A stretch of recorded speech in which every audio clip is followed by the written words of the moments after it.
మీరు ఎంతగానో ఎదురు చూస్తున్న వీడియో ఇది. కలర్స్ ఫెస్ట్ 3 days జరుగుతుంది. అప్ టు 50,000 స్టూడెంట్స్ వరకు ఈ ఫెస్ట్ కి అటెండ్ అవుతారు. కానీ వాళ్ళకి ఫుడ్, డ్రింక్, ఎంటర్టైన్మెంట్ ఇవన్నీ ఎలా?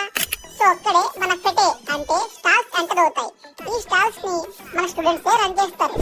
ఫుడ్ స్టాల్స్ లో biryani, fried rice, noodles, juice, rotis, cool drinks ఇలా అన్ని డిఫరెంట్ ఐటమ్స్ డిఫరెంట్ స్టాల్స్ లో అవైలబుల్ గా ఉంటాయి. అంటే ఎగ్జాంపుల్ గా ఒక స్టాల్ లో చికెన్ బిర్యానీ దొరికితే చికెన్ బిర్యానీ ఆ స్టాల్ లో తప్ప ఇంకా ఏ స్టాల్ లో దొరకదు. అలాగే ఎంటర్టైన్మెంట్ స్టాల్స్ లో juice box, Columbus, ring game, carrom board, treasure hunt ఇలా చాలా స్టాల్స్ ఉన్నాయి. లాస్ట్ టైం కలర్స్ లో 100+ స్టాల్స్ వరకు ఉన్నాయి. ఈ స్టాల్స్ అన్ని మన స్టూడెంట్స్ పెట్టారు. ఈ స్టాల్స్ ని మనం తీసుకోవడానికి బిడ్డింగ్ ప్రాసెస్ ఉంటది. ఆ బిడ్డింగ్ ప్రాసెస్ గురించి స్టాల్స్ తీసుకుంటే మనకు ప్రాఫిట్ వస్తుందా లేదా ఇలా కంప్లీట్ ఇన్ఫో అంతా నెక్స్ట్ వీడియోలో తెలుసుకుందాం.